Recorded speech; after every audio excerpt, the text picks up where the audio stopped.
हाँ जी। जय जिनेंद्र। दोस्तों, ये इकोनॉमिक एंड बिजनेस एनवायरनमेंट की सेकंड क्लास है। जो स्टूडेंट्स फर्स्ट टाइम हमारी वीडियोस देख रहे हैं उनको मैं इन्फॉर्म कर दूं कि सीएस एग्जीक्यूटिव एंट्रेंस टेस्ट की हम सारी क्लासेस फ्री ऑफ कॉस्ट अपने यूट्यूब चैनल पर अपलोड कर रहे हैं, राइट। जिसका बेनिफिट सारे स्टूडेंट्स ले सकते हैं। तो क्लासेस देखने के लिए हमारा यूट्यूब चैनल है दीप ज्ञान क्लासेस। आप सर्च करेंगे यूट्यूब पर, इजीली मिल जाएगा दीप ज्ञान क्लासेस। डिस्क्रिप्शन बॉक्स में हर वीडियो के प्लेलिस्ट का लिंक दिया हुआ है, प्लस व्हाट्सएप ग्रुप का लिंक दिया हुआ है जो आपको ज्वाइन करना है फॉर नोट्स। ठीक है, जितने भी नोट्स है, पीपीटीज है, एमसीक्यूज है, हम वो अपने व्हाट्सएप ग्रुप पर ही पोस्ट करेंगे। तो आपको हमारा व्हाट्सएप ग्रुप ज्वाइन करना है। अभी तक हम लोग 7 क्लासेस लीगल एप्टीट्यूड की अपलोड कर चुके हैं और ये सेकंड क्लास है इकोनॉमिक एंड बिजनेस एनवायरनमेंट की। हम लोगों ने ये फर्स्ट चैप्टर स्टार्ट किया था, basics of demand and supply and forms of market competitions. ठीक है जी। अब जो आईसीएसआई का रेफरेंस मटेरियल है जो आपकी स्क्रीन पर है, वहाँ पर directly theory of demand and supply से स्टार्ट किया हुआ है। लेकिन फर्स्ट क्लास में हम लोगों ने कुछ बेसिक कंसेप्ट समझने की कोशिश करी थी ताकि आपको एग्जैक्टली डिमांड एंड सप्लाई समझ में आए। जो कॉमर्स के स्टूडेंट्स हैं उनको तो बड़ा इजीली समझ में आ जाएगा, लेकिन जो साइंस साइड के हैं, जो आर्ट साइड के स्टूडेंट्स हैं, तो उनके पॉइंट ऑफ व्यू से हमने थोड़ा सा बेसिक डिस्कस किया था फर्स्ट क्लास में कि basically what is the nature and scope of economics. तो इकोनॉमिक्स वर्ड कहाँ से डिराइव किया गया था, कौन से ग्रीक वर्ड से डिराइव किया गया था और उनका मीनिंग क्या था, राइट। फिर जी इकोनॉमी क्या होती है, what is economy, what is economics, economic wants क्या होती है, नॉन इकोनॉमिक वॉन्ट्स क्या होती है, ये सब हमने डिस्कस किया था फर्स्ट क्लास में। उसके अलावा what we have to study in economics. फिर जी हम लोगों ने बेसिक कंसेप्ट के अंदर एक यूटिलिटी का कंसेप्ट डिस्कस किया था जो कि बहुत इंपॉर्टेंट है from demand and supply point of view. जिसमें हम लोगों ने देखा था कि कोई भी कस्टमर सिर्फ वही प्रोडक्ट परचेज करेगा जिसकी यूटिलिटी कस्टमर की नज़रों में ज़्यादा होगी, जो उस प्रोडक्ट के लिए प्राइस पे करना है उससे ज़्यादा, राइट। अगर मेरे लिए किसी चीज़ की यूटिलिटी 5 रुपये है तो मैं 5 रुपये से ज़्यादा उस प्रोडक्ट के लिए नहीं दूंगा। अगर मेरे लिए किसी प्रोडक्ट की यूटिलिटी 10 रुपये है तो मैं 10 रुपये से ज़्यादा उस प्रोडक्ट के लिए नहीं दूंगा, राइट। तो मैक्सिमम कितना पे करूँगा, 10 रुपीज़ पे करूँगा। यूटिलिटी के बारे में हमने डिस्कस किया था कि utility is not the actual satisfaction, in fact it is the expected capacity to satisfy the want. जब मैं कोई चीज़ परचेज कर रहा हूँ, मैंने वो चीज़ कंज्यूम नहीं करी, अभी मैं सिर्फ परचेज कर रहा हूँ, और उस वक्त मेरे माइंड में उस प्रोडक्ट की कितनी यूटिलिटी है। मान के चलिए मैंगोज मार्केट में 200 रुपीज़ पर केजी मिल रहे हैं, तो अभी मैंने वो मैंगो कंज्यूम नहीं करे हैं, परचेज करने गया हूँ मैं मार्केट में, लेकिन जब मैं परचेज कर रहा हूँ उस वक्त उस प्रोडक्ट की मेरी नज़रों में 200 रुपीज़ पर केजी यूटिलिटी है या नहीं है। तो जो एक्चुअल सेटिस्फैक्शन होती है वो तो हम प्रोडक्ट कंज्यूम करते हैं उसके बाद पता चलती है कि एक्चुअली में हम कितने सेटिस्फाइड हुए हैं। लेकिन utility is expected capacity to satisfy the want, जो हमें लगता है कि हाँ यार 200 रुपये तो शायद वर्थ हो सकती है तभी परचेज करूँ, मैं अदरवाइज परचेज नहीं करूँगा, राइट। तो ये सारी चीज़ें हमने अपनी फर्स्ट क्लास के अंदर डिस्कस की थी। आ जाइए जी। लॉ ऑफ डिमांड, तो यहाँ से आपकी जो रेफरेंस मटेरियल है उसमें दिया हुआ है, ठीक है। पहले मैं अपने नोट से आपको चीज़ों को समझाता हूँ क्योंकि मैंने चार्ट्स या डायग्राम्स के थ्रू चीज़ों को आसान बनाया हुआ है, प्लस मैं थोड़ा सा एक्स्ट्रा समझाऊंगा जो भी आपकी बुक में दिया हुआ है, क्योंकि जब हमें एमसीक्यूज सॉल्व करने होते हैं तो हमारे पास नॉलेज थोड़ी सी ज़्यादा होनी चाहिए, राइट। तो जी लॉ ऑफ डिमांड बड़ी सिंपल सी बात कहता है सारी चीज़ों को साइड में रख दो, बाकी सारी चीज़ों को इग्नोर कर दो। मान के चलो सारी चीज़ बिल्कुल कांस्टेंट है, किसी भी चीज़ पे कोई फ़र्क नहीं पड़ रहा, किसी भी चीज़ पर, किसी भी फैक्टर पर कोई चेंज नहीं आ रहा है। अगर सारी चीज़ों को साइड में रख दे तो demand is the factor of price. बड़ी सिंपल सी बात क्या कह रहा है, कहता है demand is the factor of price. मतलब जैसे जैसे प्राइस ऊपर या नीचे होगा किसी भी पर्टिकुलर कमोडिटी का, किसी भी पर्टिकुलर प्रोडक्ट का, जैसे जैसे प्राइस ऊपर नीचे होगा वैसे वैसे उस प्रोडक्ट की डिमांड भी ऊपर नीचे होगी। But this scenario is valid in a given time frame, in a given time frame. ठीक है, तो this is law of demand, बड़ी सिंपल सी लैंग्वेज में कि अगर हम सारे फैक्टर्स को इग्नोर कर दें, सारे फैक्टर्स को सम कांस्टेंट कंसीडर करें कि जी ना तो कंज्यूमर का टेस्ट चेंज हो रहा, ना कंज्यूमर की इनकम चेंज हो रही, ना ही टेक्नोलॉजी चेंज हो रही, ना ही कस्टम या ट्रेड चेंज हो रहा है, बाकी सब चीज़ कांस्टेंट है, सब चीज़ ऐसी ही है जैसी होती है, बस प्राइस चेंज होगा। तो कहता है जी जैसे प्राइस ऊपर जाएगा डिमांड नीचे जाएगी, जैसे प्राइस नीचे जाएगा डिमांड ऊपर जाएगी, मतलब डिमांड और प्राइस के बीच में एक इनवर्स रिलेशन है, राइट। तो price is inversely related to quantity demanded, या फिर दूसरे वर्ड्स में कह सकते हो कि demand is inversely related to price but within a given time frame. देखिए हम कोई भी चीज़ अगर सपोज करते हैं तो मान के चलते हैं कि हाँ एक दिन के लिए वो चीज़ वैलिड है, 2 दिन के लिए वो चीज़ वैलिड है, ऐसा तो नहीं लाइफ टाइम वो चीज़ वैलिड है। अगर हम कोई भी चीज़ अज्यूम कर रहे हैं तो अजम्पशन लेके चल रहे हैं क्लियर कट कि बाकी कुछ भी चेंज नहीं हो रहा है, तो उस केस के अंदर हम मान के चलते हैं कि जो भी हम अजम्पशन कर रहे हैं that shall be valid with in a given time frame, right. तो बेसिकली डिमांड है क्या, कहता है जी सबसे पहली चीज़ तो डिमांड का मतलब है desire plus willingness plus ability. मान के चलिए कि मैं BMW लेना चाहता हूँ या मर्सिडीज़ लेना चाहता हूँ या ऑडी लेना चाहता हूँ, तो डिज़ायर तो है, ठीक है। अब जी कितने रुपए की मिलने वाली है, कहता है जी 1 करोड़ रुपए की, लेट्स से BMW जो मैं लेना चाहता हूँ, और मुझे लगता है कि उसकी 1 करोड़ रुपए वैल्यू भी है, इसका मतलब विलिंगनेस भी है, मैं लेना चाहता हूँ, ये मेरी डिज़ायर है। 1 करोड़ रुपए की मार्केट में मिल रही है, मुझे लगता है 1 करोड़ रुपए की उसकी यूटिलिटी है, 1 करोड़ रुपए की चीज़ है वो, तो विलिंगनेस भी है।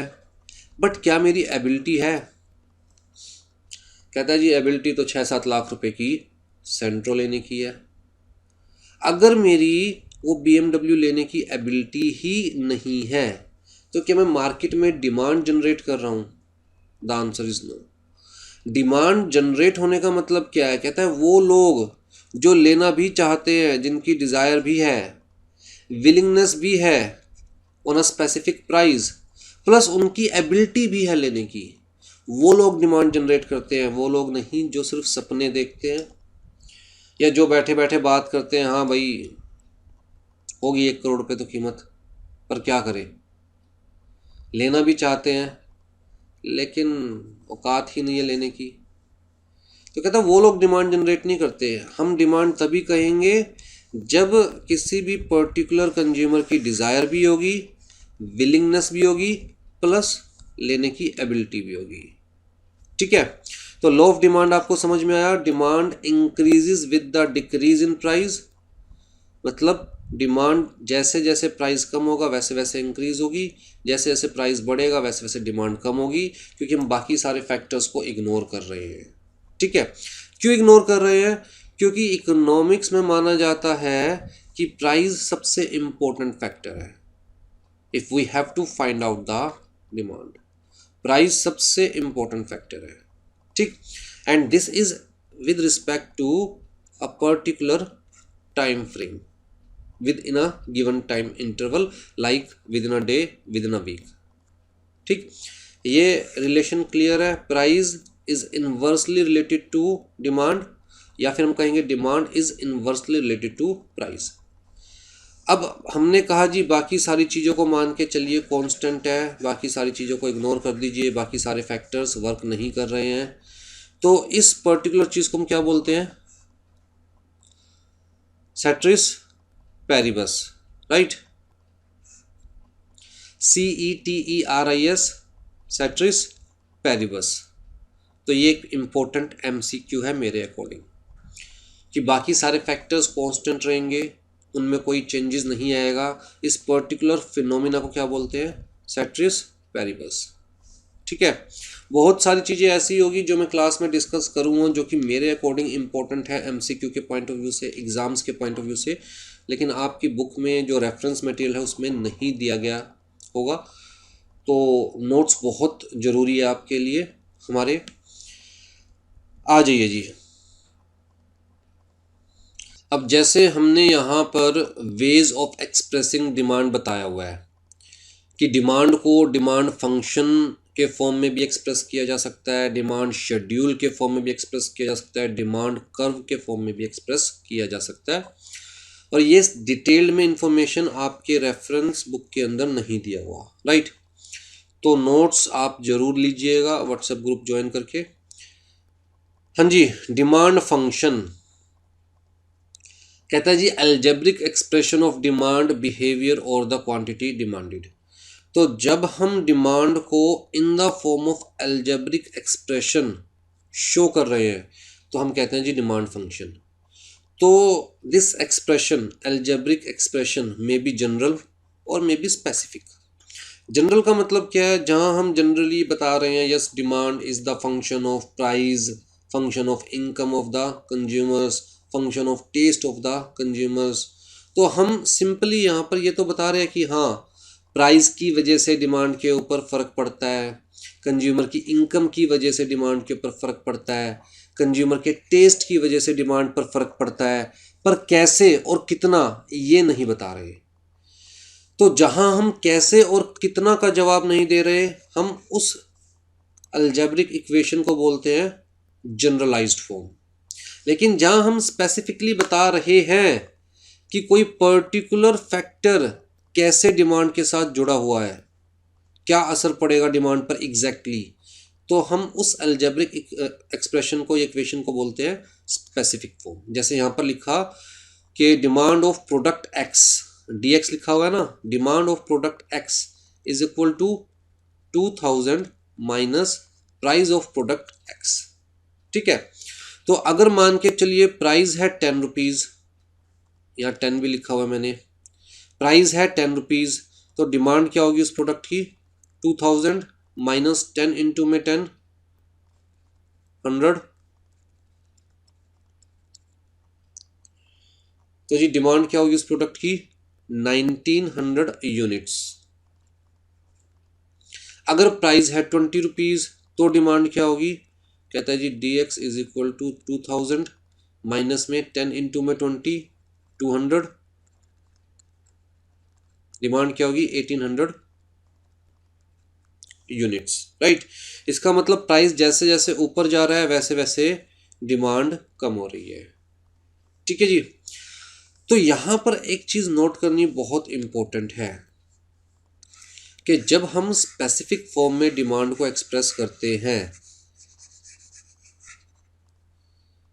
तो इक्वेशन में जो ये बीच में साइन होता है ये जनरली क्या होता है? नेगेटिव।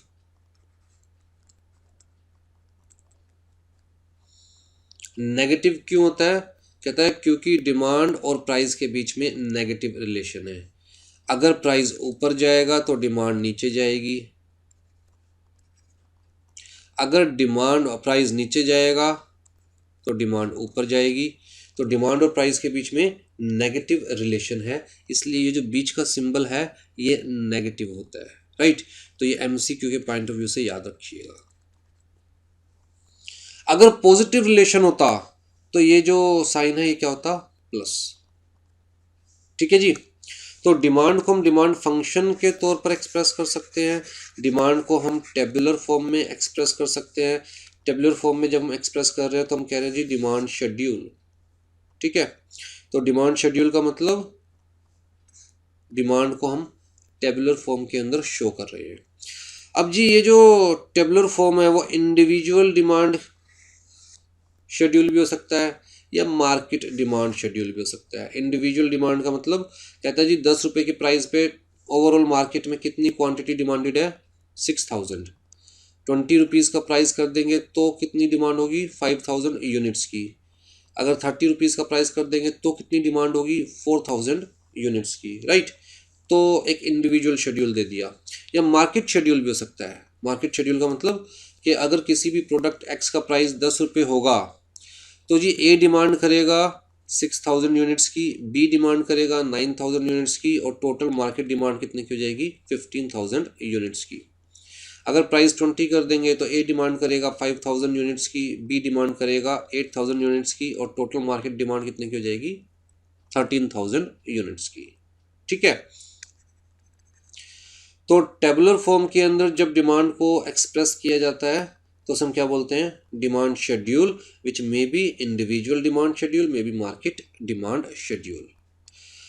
और अगर हम लोग ग्राफ पर शो करें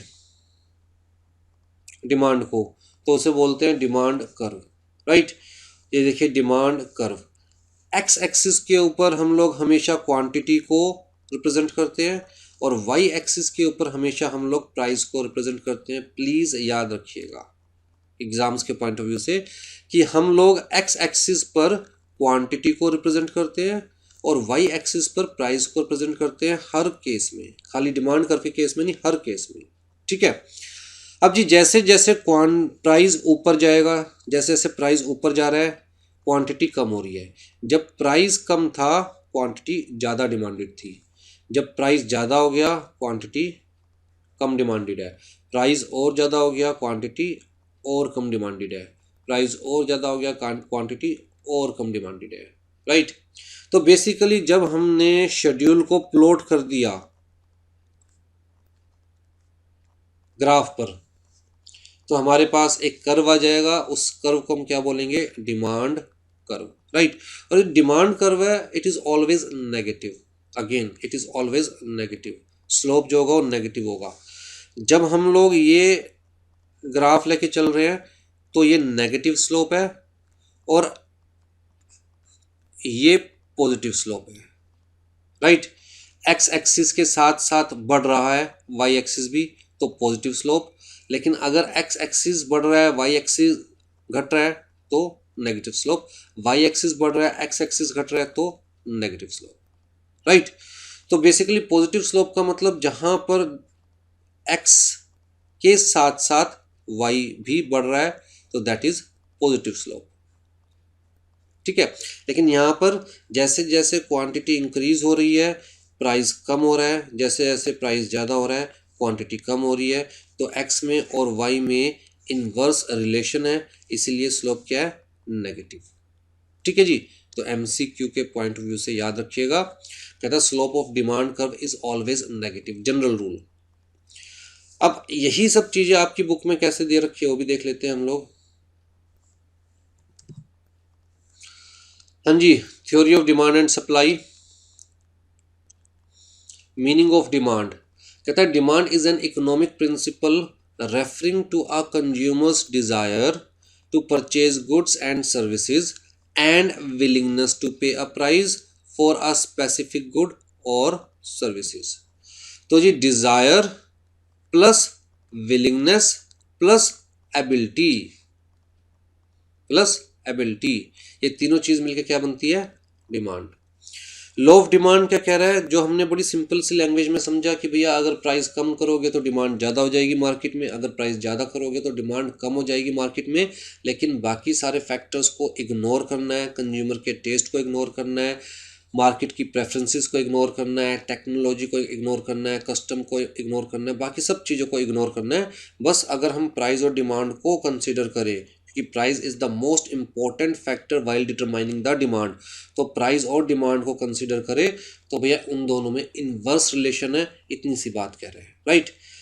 तो ये यहाँ पर क्या डेफिनेशन दी हुई है, कहता है according to the law of demand other things being equal, बाकी सब चीज को इग्नोर कर दो, ceteris paribus, if price of a commodity falls the quantity demanded of it will rise, and if price of the commodity rises its quantity demanded will decline. It implies that there is an inverse relationship between the price and commodity demanded of a commodity. In other words, other things being equal, बाकी सबको ignore कर दो, quantity demanded will be more at a lower price than the higher price. ठीक है जी। कहता है the law of demand describes the functional relationship. Functional relationship क्या? Functional relationship कि भैया demand is the function of price. Functional relationship कि जैसे जैसे प्राइस ऊपर नीचे होगा वैसे वैसे डिमांड मूव करेगी, right. Between the price and quantity demanded among various factors affecting demand, price of the commodity is the most critical factor. Thus demand of a commodity is mainly determined by the price of the commodity। ठीक है, तो demand of product X is the function of price of product X। तो यहाँ पर एक table देके समझाया हुआ है कि अगर प्राइस 80 रुपये किसी कैन का तो मार्केट में डिमांड 0, प्राइस कम कर दोगे तो डिमांड 200 हो गई क्वांटिटी कैन की, और कम कर दोगे तो 400 हो गई, राइट। अगर बिल्कुल ही 0 कर दोगे प्राइस तो 1600 हो गई। इसका मतलब ऐसा नहीं है कि अगर आप कोई चीज़ बिल्कुल 0 कर दोगे तो ये उसकी डिमांड अनलिमिटेड हो जाएगी। आपको जितनी रिक्वायर्ड होगी मान के चला जाता है आप उतना ही परचेज करेंगे, चाहे फ्री में भी मिल रहा हो, राइट। घर में आप कबाड़ नहीं जोड़ेंगे, अल्टीमेटली वो आपको ही दुखी करेगा बाद में कबाड़। फिर जी आपकी इस रेफरेंस बुक के अंदर ये ग्राफ भी दिया हुआ है, वही चीज़ समझाई हुई है कि प्राइस हमारा वाई एक्सिस पर, डिमांड हमारी एक्स एक्सिस पर, और यहाँ पर देखो लिखा हुआ है पर वीक, तो with in the time frame हम ये चीज़ें एज्यूम करते हैं, ठीक है। तो नेगेटिव स्लोप दिखाया हुआ है यहाँ पर भी। It may be observe that with the rise in price पर cane the demand of the canes is reducing, ठीक है। तो यहीं तक हम लोगों ने नोट्स में समझा था और यहीं तक आपकी बुक में इस फॉर्म में समझाया हुआ है। अब आगे आ जाइए जी। हाँ जी, exceptions to law of demand. भाई लॉ ऑफ डिमांड ने सिंपल सी बात कही कि there is an inverse relation between demand of a particular product and price of that particular product, ठीक है। तो इन जनरल तो यही मान के हम चलेंगे, प्राइस कम करोगे डिमांड ज़्यादा हो जाएगी, डिमांड और प्राइस ज़्यादा करोगे डिमांड कम हो जाएगी। अब जी इस जनरल रूल, ये क्या है जनरल रूल, जिसे हम कह रहे हैं लॉ ऑफ डिमांड।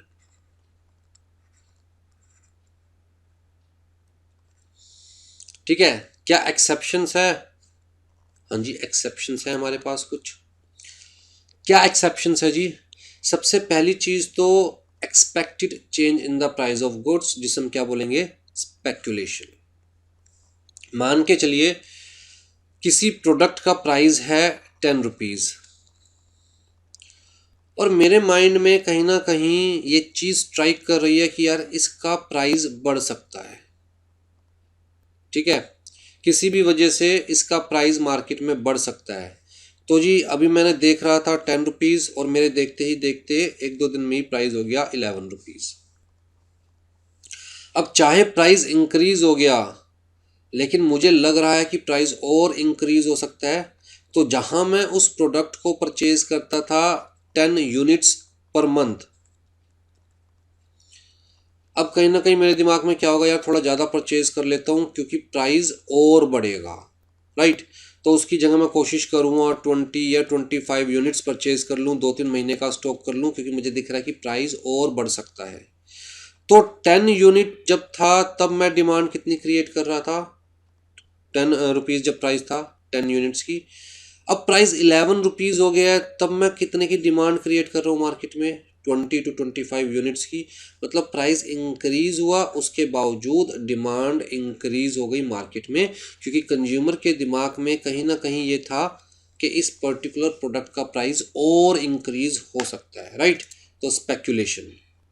फिर जी इंफीरियर गुड्स या फिर हम कहेंगे गिफन गुड्स। गिफन गुड्स का मतलब होता है special kind of inferior goods.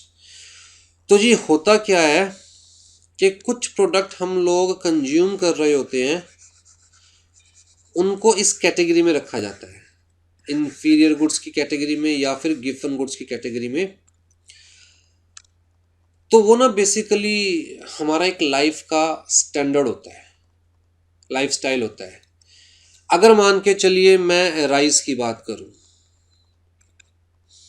तो दिमाग में क्या है यार, 60 रुपये किलो वाला राइस ठीक ठीक होता है, 70 रुपये केजी वाला राइस थोड़ा सा अच्छा होता है, बट अगर हम 90 से 100 रुपये केजी वाला राइस ले तो ये वाला जो होता है बड़ा अच्छा होता है। ठीक है, मान के चलिए गरीब आदमी हूँ एट प्रेजेंट, 60 रुपये, गरीब का मतलब नॉर्मल, ये ना ये जो चीज़ होती है ये जनरली मिडिल क्लास के ऊपर वर्क करती है।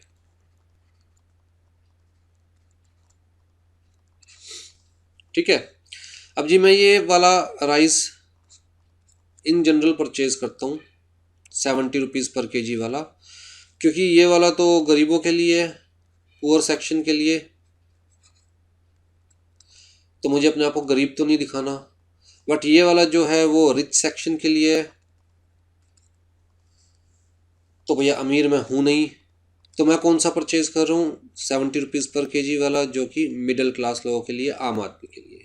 ठीक है, मान के चलिए इसका प्राइस कम होकर 60 रुपये हो गया, 70 रुपये वाले का प्राइस कम होकर 60 रुपये हो गया।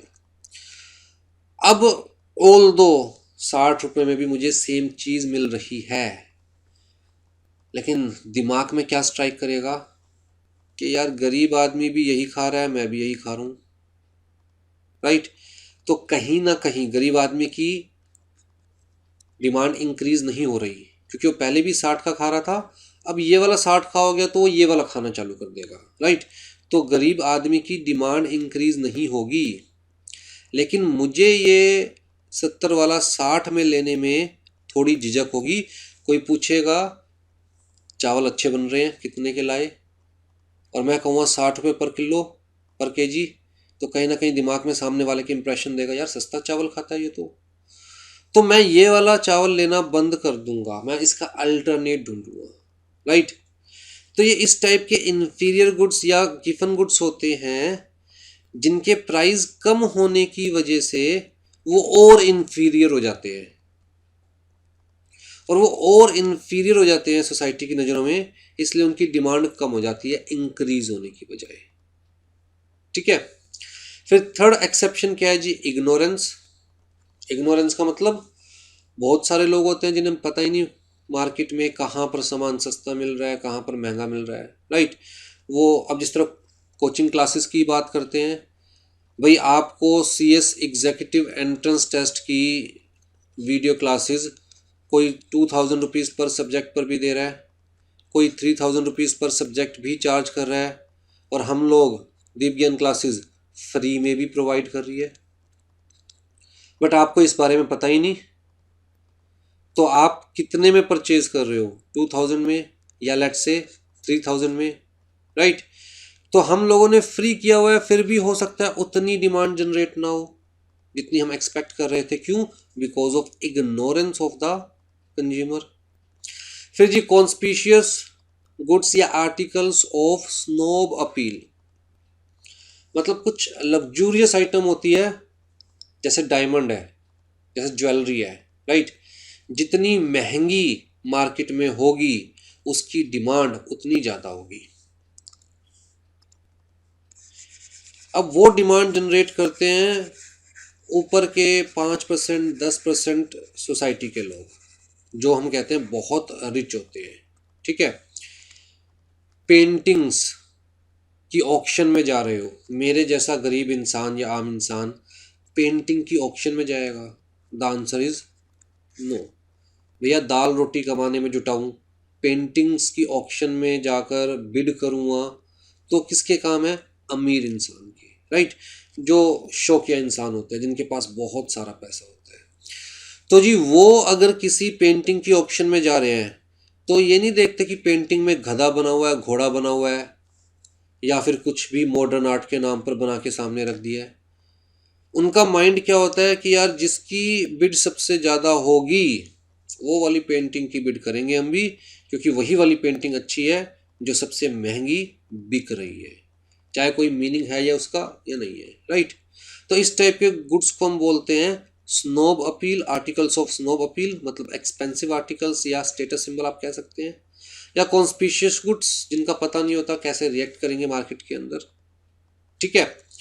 फिर जी चेंज इन फैशन, अगर फैशन चेंज हो जाए तो चाहे प्राइस कितना भी हो वो चीज़ तो परचेज करनी ही करनी है, उसकी डिमांड इंक्रीज होती ही चली जाती है, राइट।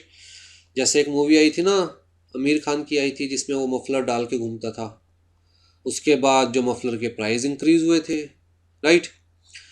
तो फैशन में अगर कोई चीज़ आ जाती है तो फिर वहाँ पर ये सेंस वर्क करना बंद कर देता है कि प्राइस कम होगा तो डिमांड ज़्यादा होगी, प्राइस ज़्यादा होगा तो डिमांड कम होगी। कहता है कंज्यूमर थोड़ा कम सोचता समझता है फैशन के आगे, उसे वो चीज़ चाहिए ही चाहिए चाहे आप प्राइस इंक्रीज कर दो, ठीक है जी। तो लॉ ऑफ डिमांड यहाँ पर भी फेल हो जाता है। फिर जी कॉम्प्लीमेंट्री गुड्स, मतलब साथ साथ चलना है। अब जैसे बड़ी सिंपल सी बात है, मान के चलो हम बात कर रहे हैं कार की, पेट्रोल की, ठीक है। अगर कार के प्राइस सस्ते हो गई, लोग ज़्यादा कार परचेज कर रहे हैं, लोग ज़्यादा कार परचेज कर रहे हैं, तो जो कॉम्प्लीमेंट्री है जिसको साथ में चलना ही है, अब इसके प्राइस ज़्यादा भी हो जाएंगे तब भी डिमांड ज़्यादा हो जाएगी। क्यों? क्योंकि लोग कार ज़्यादा परचेज कर रहे हैं।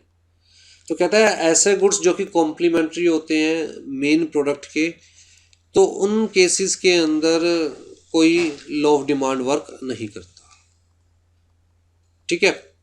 फिर consumer psychology, pre conceived notion. अब ये तो सबसे खतरनाक चीज़ है, प्री कंसीव्ड नोशन, जहाँ इंसान पहले ही दिमाग में कुछ कंसेप्ट लेके बैठा हुआ। प्री कंसीव्ड का मतलब पहले ही सोच के बैठा हुआ है कि यार सामने वाला बेवकूफ़ है तो बेवकूफ़ ही है, वो सामने वाले की कोई बात नहीं सुनेगा, वो सामने वाले के बिहेवियर को जज नहीं करेगा, वो कुछ मानने को तैयार नहीं, क्योंकि माइंड ने मान लिया कि सामने वाला बेवकूफ़ है, राइट। सामने वाले को गुस्सा करना है तो दिमाग दिमाग मान के बैठा है कि यार उसको हमें गुस्सा करना ही है, बस बात ख़त्म। चाहे वो रैशनली एक्ट करे इरेशनली एक्ट करे, हमें उसे गुस्सा करना ही है। तो इस टाइप के नोशंस को हम बोलते हैं प्री कंसीव्ड नोशन। ऑलरेडी दिमाग ने नोशंस कंसीव कर लिए हैं, right.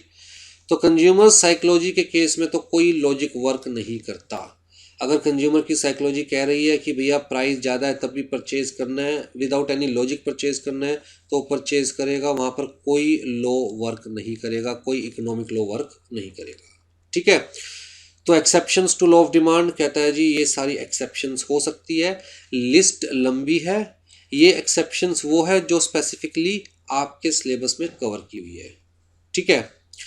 Assumptions of law of demand, कहता है क्या क्या एज्यूम करते हैं हम लॉ ऑफ डिमांड के केस में। लॉ ऑफ डिमांड दोबारा से लिख रहा हूँ यहाँ पर कि भैया अगर हम बात करें डिमांड ऑफ प्रोडक्ट एक्स की, तो this is inversely related to price of product X, यही है हमारा लॉ ऑफ डिमांड। कहता है जी हमने पढ़ा है कि अदर थिंग्स बीइंग इक्वल, या हम कहेंगे कि other things should be ignored, other factors should be ignored. ये कब पॉसिबल है? जब हम कह रहे हैं कि other factors are not changing, और बाकी फैक्टर्स चेंज नहीं होंगे। कब पॉसिबल है? जब हम ये कह रहे हैं with in a time frame,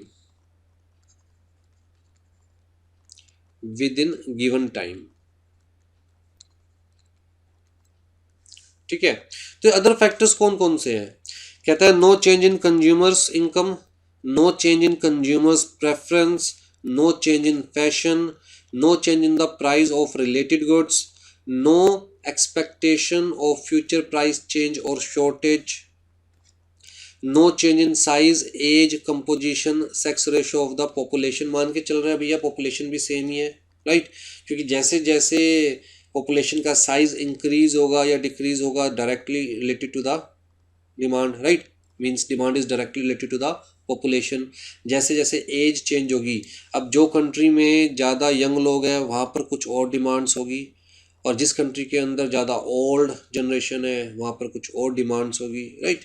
तो no change in the range of goods available to the consumers, no change in the distribution of income and wealth of the commodity.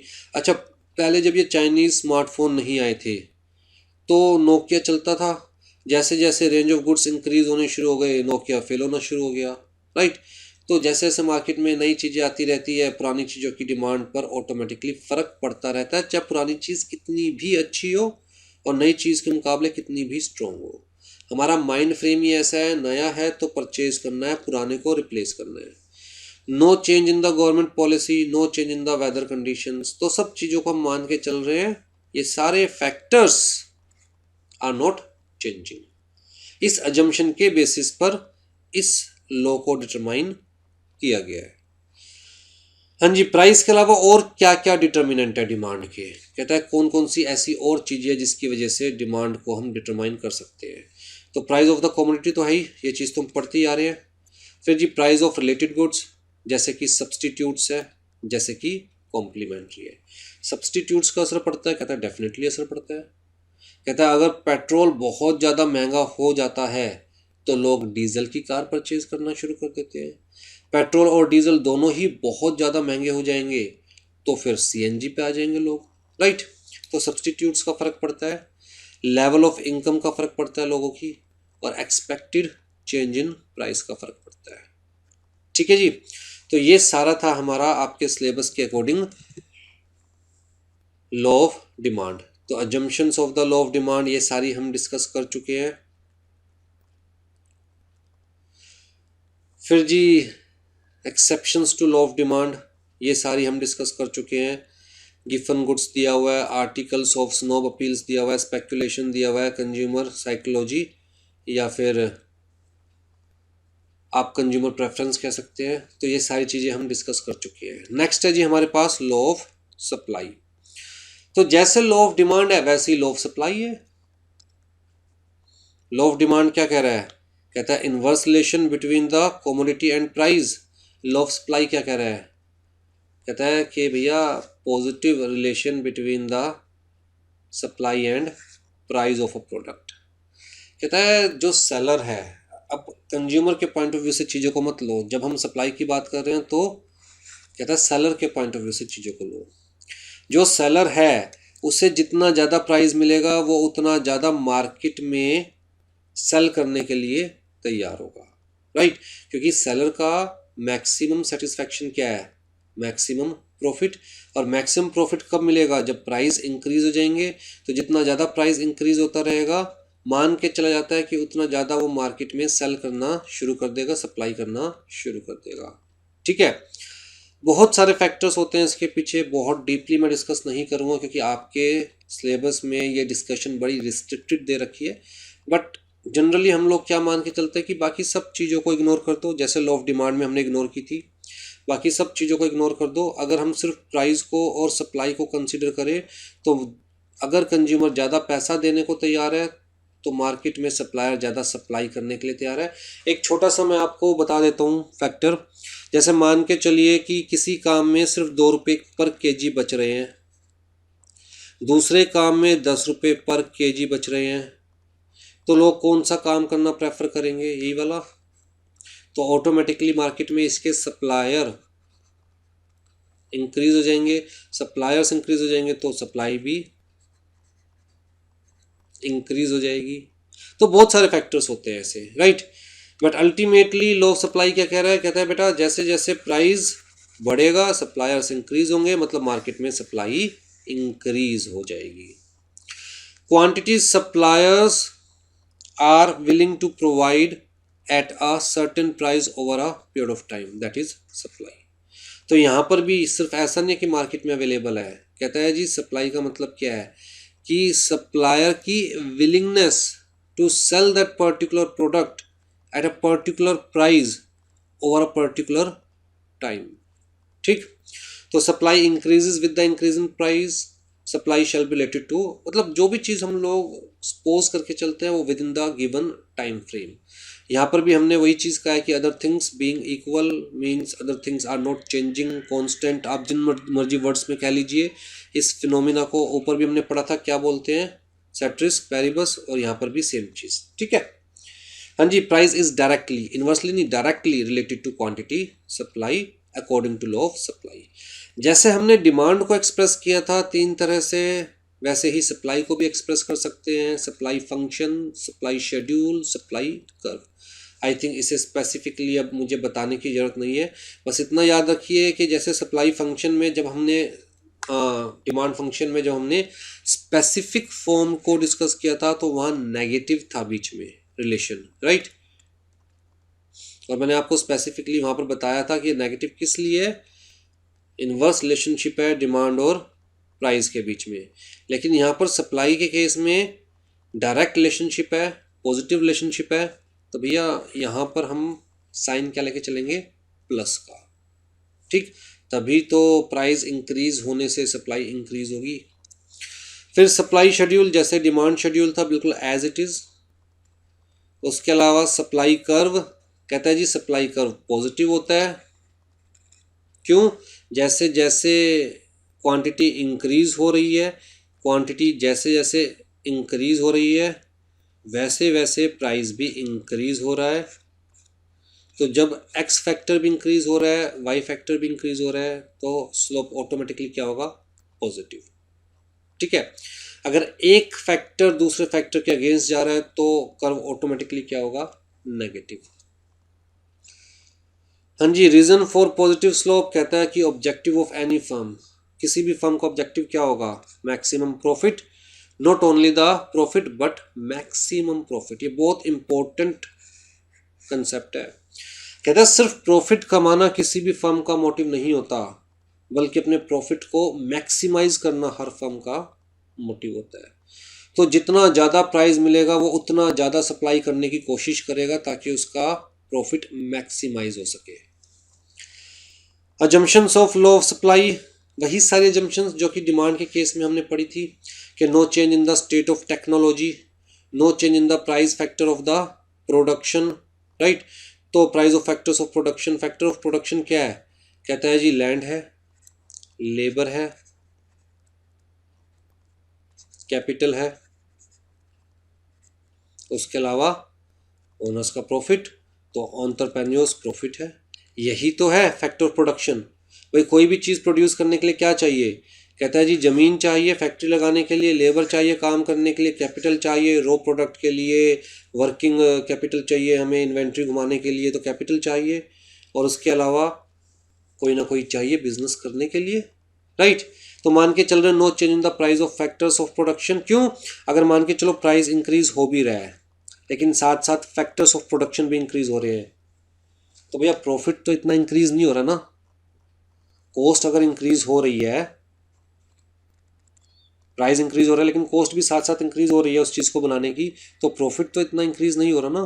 तो मान के चल रहे no change in the cost of making such product, जिसे हम क्या बोलेंगे, factors of production. No change in the number of firms in the market, ज़्यादा लोग मार्केट में घुस जाएंगे तो ऑटोमेटिकली कंपटीशन ज़्यादा हो जाएगा, कंपटीशन ज़्यादा हो जाएगा तो ऑटोमेटिकली प्राइस क्या हो जाएंगे, कम हो जाएंगे, राइट।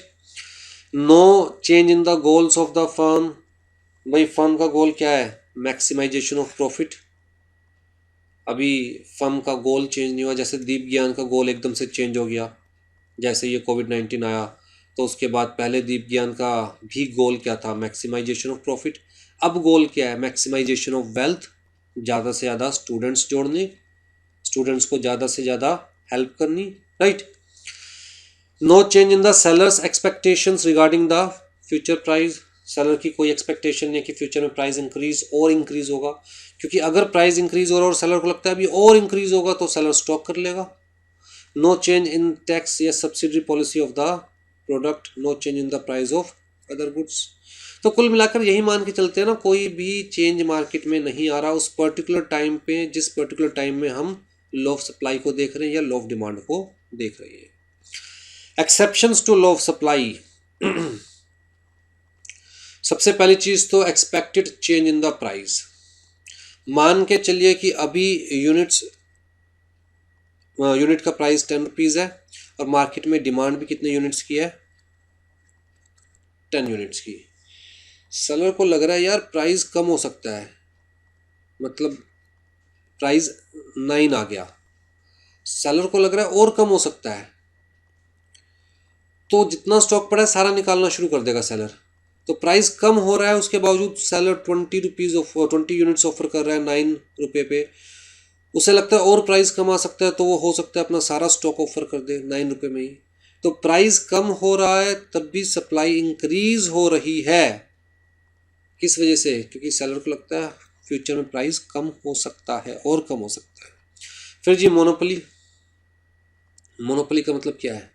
कहता है सेलर में supply even at larger price. Monopoly का मतलब क्या होता है कि मार्केट में कोई और कंपटीटर है ही नहीं, कोई और सप्लायर है ही नहीं, उस प्रोडक्ट को सिर्फ मैं ही सप्लाई कर सकता हूँ। आज की डेट में ये सिचुएशन काफ़ी इमेजिनरी सी लगती है। आई थिंक किसी भी चीज़ को लेकर मोनोपोली नहीं होती आज की डेट में, एक्सेप्ट उन प्रोडक्ट्स के केस में जो गवर्नमेंट ने अपने कंट्रोल में करे हुए हैं। उनको छोड़कर बाकी किसी चीज़ में मोनोपोली नहीं होती। लेकिन अगर मोनोपोली हो जाए सेलर की, तो फिर तो कोई लो वर्क नहीं करेगा। सेलर ज़्यादा प्राइस पे देगा तो लेना पड़ेगा, कम प्राइस पे देगा तो लेना पड़ेगा, राइट। कंपटीशन। कहता है जी अगर ज़्यादा कंपटीशन होगा तो सेलर कम प्राइस पे भी ज़्यादा बेचने के लिए मजबूर होगा, ठीक।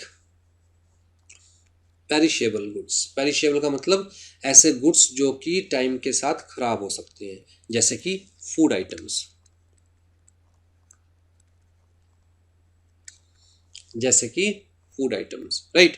अगर मान के चलिए हमें लग रहा है कि गुड्स खराब हो रहे हैं, तो चाहे कम प्राइस पे बेचने पड़े, सेलर कहता है बेचो।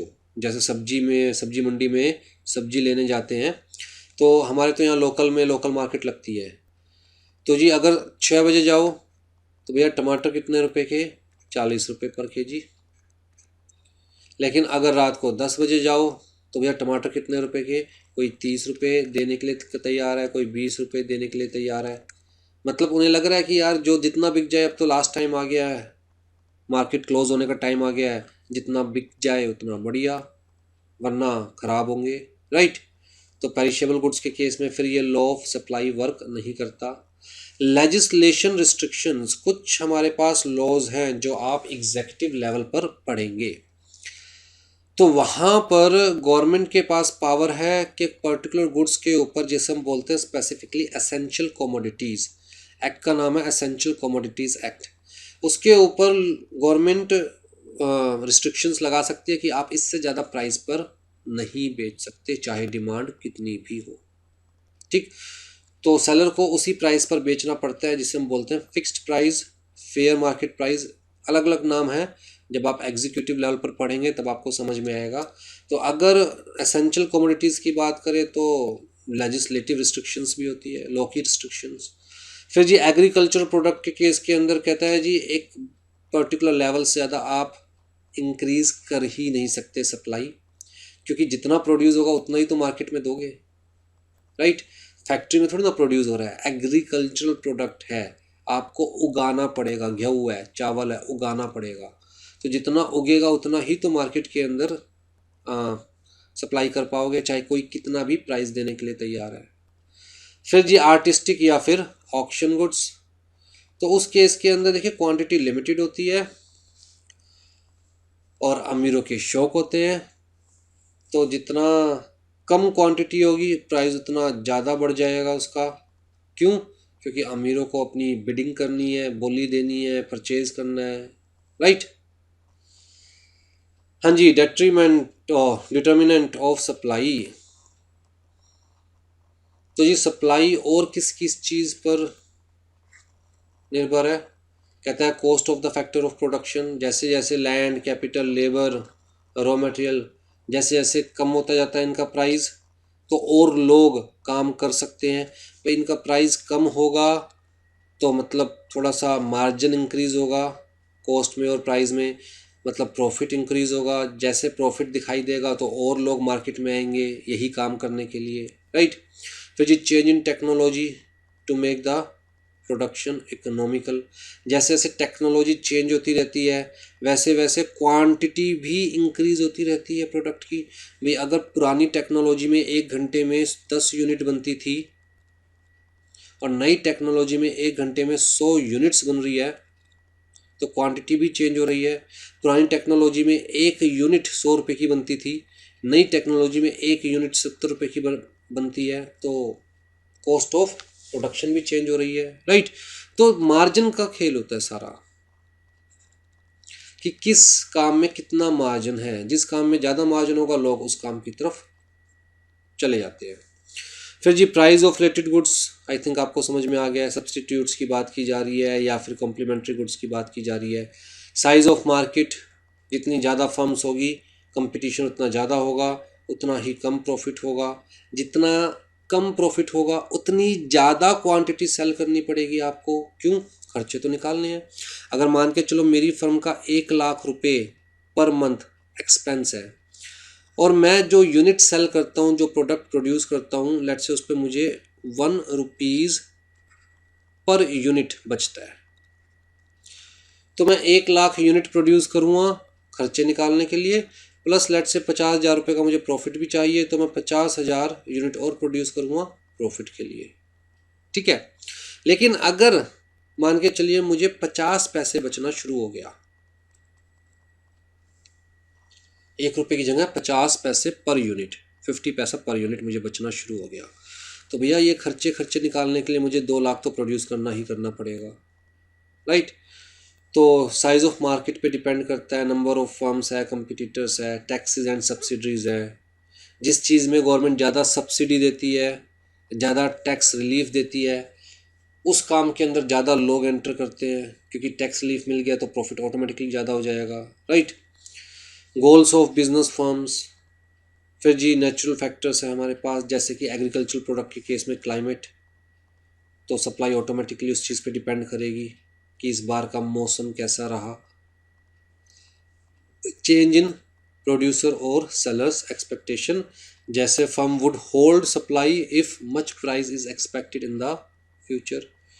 तो वही सारे फैक्टर्स होते हैं जैसे डिमांड के केस में हम लोगों ने डिस्कस किए थे। ठीक है जी, आ जाइए जी, आपकी बुक में क्या दिया हुआ है इसके बारे में।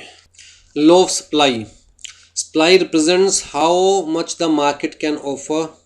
The quantity supplied refer to the amount of a good producer are willing to supply when receiving a certain price. तो goods producers are willing to supply at a certain price, right? The supply of goods or services refers to the quantities of that good. मतलब ये तो वही चीज़ें हैं सारी जो हम ऑलरेडी पढ़ चुके हैं।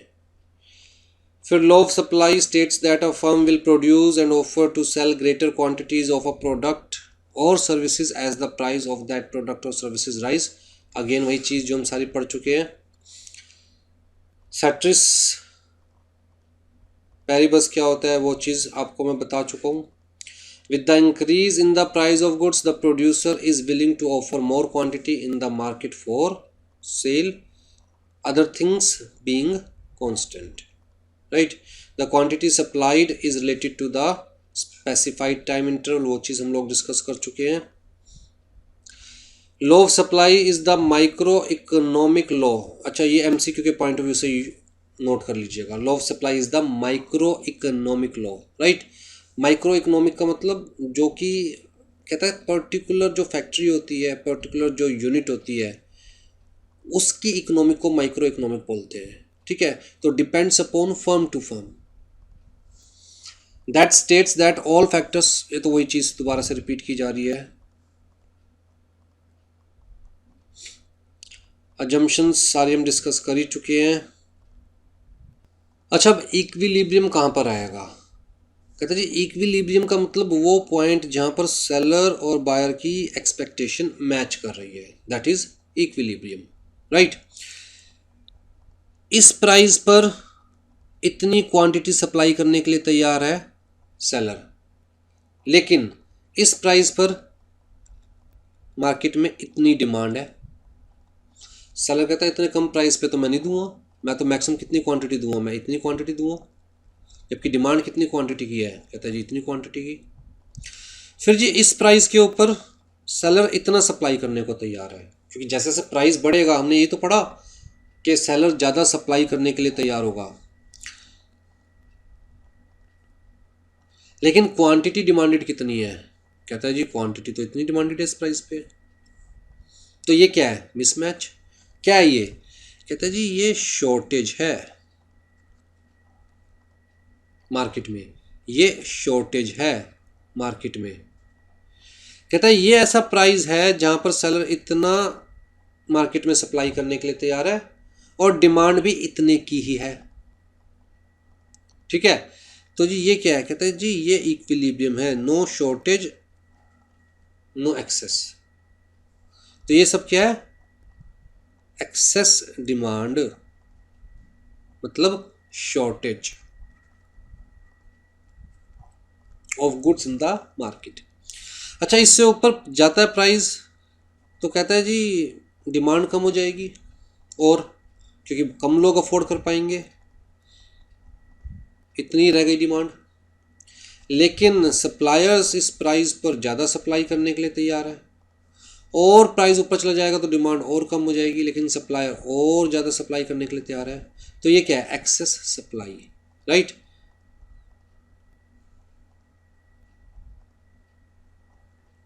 ये क्या है, एक्सेस सप्लाई, और ये क्या है, शॉर्टेज मतलब एक्सेस डिमांड। ठीक है जी।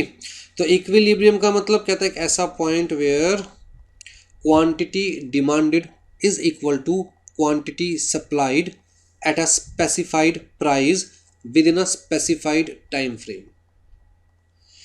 No inherent tendency to change, उसी को तो बोलते हैं equilibrium, stability. Quantity demanded is equal to quantity supplied at a specified price within a specified time frame, stable market. ठीक है जी। Law of demand and supply in a free market. Free market का मतलब which is free from all rules regulations, मान के चला जा रहा है कि जी प्राइस और डिमांड के बेसिस पर मार्केट चल रही है, ना कि कोई लॉ मार्केट को चला रहा है। तो एक्सेस डिमांड का मतलब price will rise, excess supply का मतलब price will fall, quantity demanded is equal to quantity supplied is the stage of equilibrium. ठीक है, तो आपकी बुक में भी यही ग्राफ दिया हुआ है। At equilibrium there is no shortage और surplus unless determinant of demand और डिटर्मिनेंट ऑफ सप्लाई चेंजेस। ठीक है, तो सब वही चीज़ है जो मैंने आपको समझाई है।